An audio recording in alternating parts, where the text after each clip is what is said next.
Hello and welcome to Out of Doors, Arts Active's Digital Arts Festival. My name is James Doyle-Roberts. I am co-founder of a company called Citrus Arts. We are based here in Pontypridd, and my session with you is going to be to teach you how to make your own one of these for practicing and some basic moves to get you started. So on to the next shot. Thank you. We're really pleased to have been asked to do this by Arts Active. And I'm glad that we've chosen to do staffs for you. And I'll just talk you through why we do it. Citrus Arts make a lot of shows outdoors in quite big settings. So what you just saw me working with was a fire staff. The wick that normally gets doused in paraffin is covered up at the moment because it's pretty smelly after it's been used. So when it's just been stored in between shows, we just cover it with cloth and gaffer tape there. Okay. So a fire staff is made of metal. The pole is metal, and it's covered in the middle by a sort of a rubber or silicone coating there. It's got markers for the halfway mark, so you know where to hold it to spin it, and it's got markers for the 3/4 way marks. Okay, so this pole is quite heavy.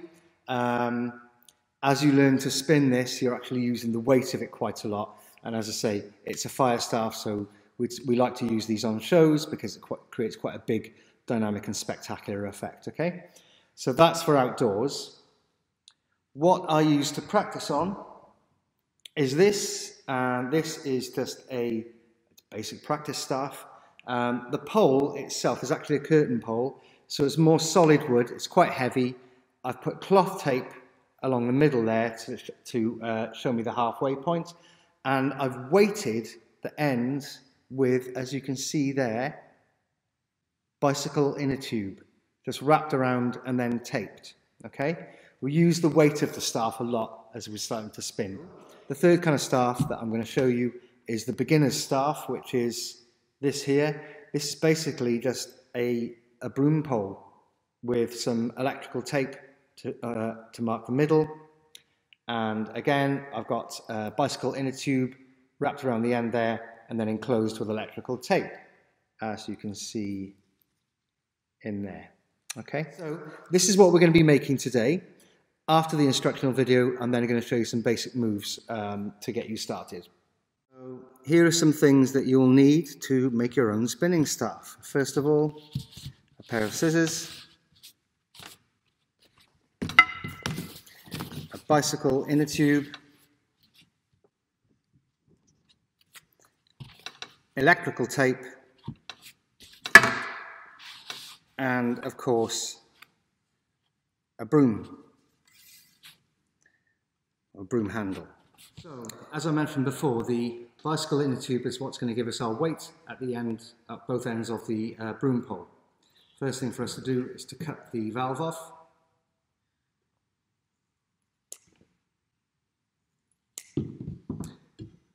And then wash down there. Okay, yesterday I started practicing for this, and I just put this straight onto the pole, and I had an inner tube that somebody had used emergency puncture repair solution on, and it was full of green gunk, and it was very unpleasant. I had to stop filming. So because these are the weights at the end of the pole, we obviously want them to be of equal weight. So what I'm doing is I'm folding this in half and getting my two cut ends there. I'm just going to run my hands down this to try and get out any wrinkles. So I've got a pretty exact halfway point there. Okay, and that's where I'm going to cut. Okay, so put one half of it to one side for now. Next thing to do is to wrap my inner tube onto the tyre. I'm trying to keep it flat as possible, so I'm trying to lay the inner tube out here in the way that it wants to lie, as if it was on a wheel. So I don't want it twisting as I wrap it around. Okay, I want this to be wrapped on as tight as possible. Okay, so I've got my tape ready. I'm just going to position that in place. Okay, always following the direction of the wrap. Okay, so following that there.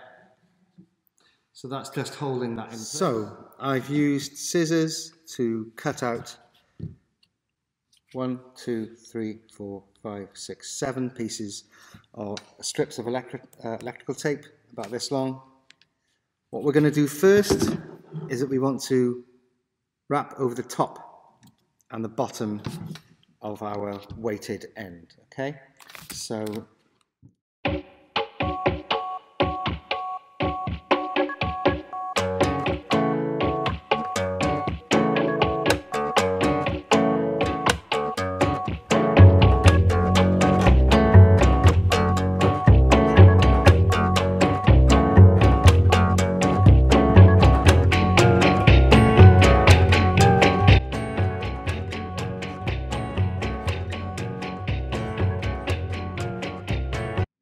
because our pole is white, we could probably add a little bit of colour to that. So I'm going to add red.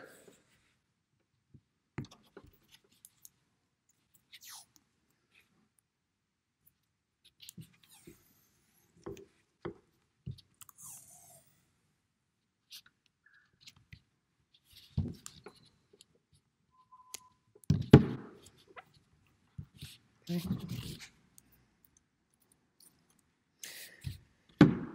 When choosing what colour you want to put on your weights on the end, I'd recommend you go with quite a bright colour. When you first of all start practicing with this stuff, you will be looking at the ends, and as you start to work more and more quickly, you're going to want to know where they are, so you want them to be a light colour, so out of the corner of your eye you can see them.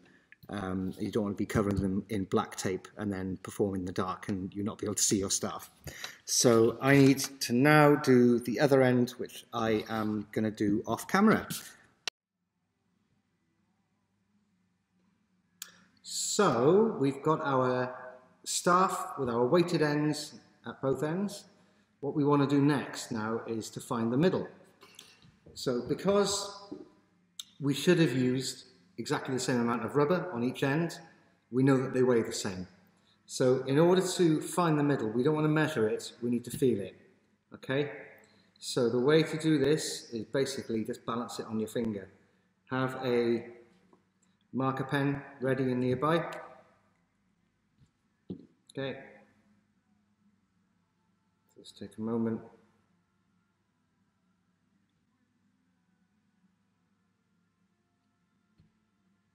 Let it settle.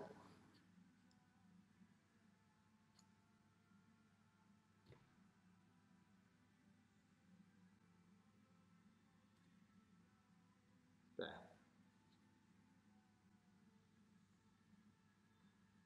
Okay.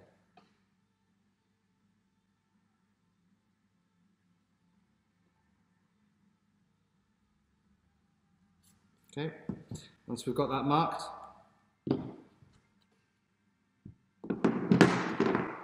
two pieces of tape, so we've got our line there, two pieces of tape either side of that. Okay, okay. So that's our middle marked. We've got our weights on, we've got our middle marked. There are other things that you can do if you decide that staff spinning is something that you enjoy and you want to get better at it and improve the stick that you've got. The next upgrade, as it were, would be what I showed you earlier. And it would be to put some cloth tape on that. This is basic dressing tape that you can buy in any chemist's. And it's just wound on, again, in the same way that we wound on the tape on the end, and then secured with a bit more tape at either end, because it does turn up at the end, as you can see there, because you're sweating and you're gripping a lot and you're moving your hand a lot as you do that. But see how you get on with the most basic model, and then if you feel that you want something that's got a bit more grip on it, then upgrade to this. But for now, I'm sure that you just want to get started. So I'm going to turn the camera around again, and I'm going to start to show you some. The two things that make up your skill in being able to spin a staff are, first of all, obviously the choreography of where you place your hands and where you put things. But the second, probably more important one, is visualization of where the end of the staff is, okay? You're literally going to be drawing circles around yourself. I'm going to show you a handy tip. on how to help you do that in a minute. But right now, first of all, what we're going to concentrate on is our brand new staff and the basic front spin, okay? So we start off, both hands facing upwards, palms facing upwards, okay? And you only ever take the right hand off and you place it over the other hand, okay?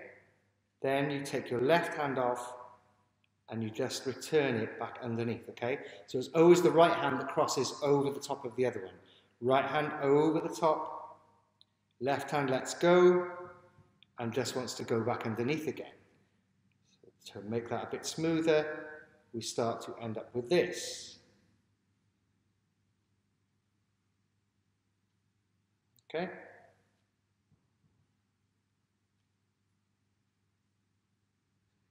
Okay, so this is my first tip on helping you to visualize the patterns that you're going to be making when you spin a staff, okay?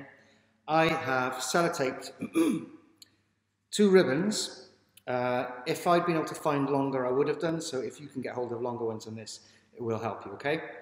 This is basically to give me a little tail on one end so I get an idea of the shape that I'm making. So we've done our basic cross here. What we're making here, obviously, is a circle. When I'm talking about these shapes, okay, I'm just talking about what one end of the staff is doing, okay? That will help us imagine what we're doing, okay? So we've got our basic circle here. Okay, the next move that we want to do is to draw an X, okay, around about just in front of the side of your body, okay? So that's 90 degrees, that's perpendicular to me. I'm just coming forward a little bit, okay? Got my hand in the middle of the staff, I've got my tracer tails there, and I'm drawing an X in space there. So I'm going like that and that, okay? So you can see it goes in front of me and it goes behind me. It goes in front and it goes behind me, okay? And that's what I'm practicing, okay? It also, the shape also looks like a number 8 on its side, okay? Right. On the other hand, okay, in the left hand, I need to do that backwards. So I'm doing the same thing. I'm doing one circle behind me, one circle in front, okay? But in my right hand, I start off, I go one circle in front, one behind, one in front, one behind. With my left hand, I go one behind, one in front, one behind, one in front. Okay? Okay, to join those two up, so I can start with my right hand. I'm doing a circle in front and a circle behind. A circle in front and a circle behind. When I change, I come here and I go to this holding pattern. Okay, so you recognize this. And from there, I go behind me and in front. I go behind me and in front. Okay, we'll just look at that again. All right, traces there. Circle in front of me, circle behind me, in front, behind, in front, turn, palms up, and continue behind and in front. Okay, so now you can spin on your left side and your right side. So left. Okay, pass in the middle there. When you pass from left to right, and pass the other way, cross. So it's still the same 2 parts that you were using before. So we're here, we cross with open palms there, and continue, and there we pass there, like that. Okay, now to pass around the back, and the secret to this, I'm going to turn around and show you, is when you pass, you hand over from one hand to the other with the thumbs pointing up there, okay? So it goes from there, thumbs up, continue. Okay? So, really important to try and work on the flow of that and the way that you pass in the front and the way you pass behind. We've got our basic spin at the front here. Okay, with some practice, you will have your move where you can continuously spin on one side, hand to the other side, hand over, and maybe continuously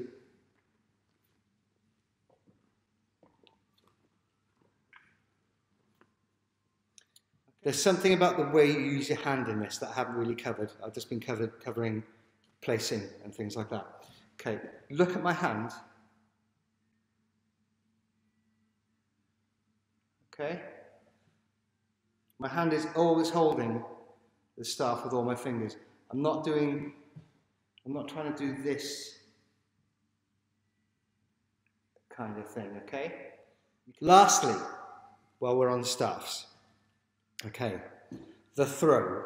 I'm gonna pause while I practice one or two so I don't goof it up on the first time I show you. Okay, I'm back. I didn't break any windows. I didn't hit myself. Okay, the throw is, this is the only bit of trickery with the hand, okay? Instead of holding like this, I'm holding like that, okay? In between my forefinger and my middle finger, okay? So I'm still squeezing the staff quite close into the rest of my hand there, okay? And then the prep for this is the same as before, it's the side swing, and then we come here. I'm just going to show you a full throw and then I'll do it close up, okay? So we're here and we go.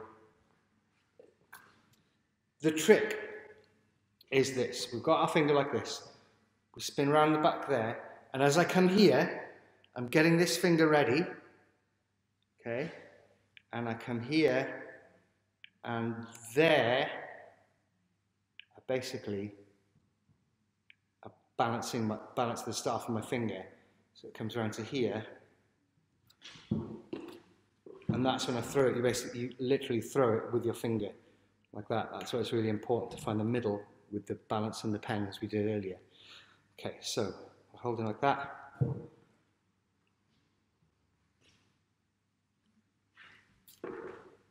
Okay, again, nice bright marker on there means that I know as it's coming down to me. I know where the middle is. I know what I'm reaching for. Okay, that should be enough for you to be getting on with. Thanks so much for watching, and I hope this comes out well in the edit.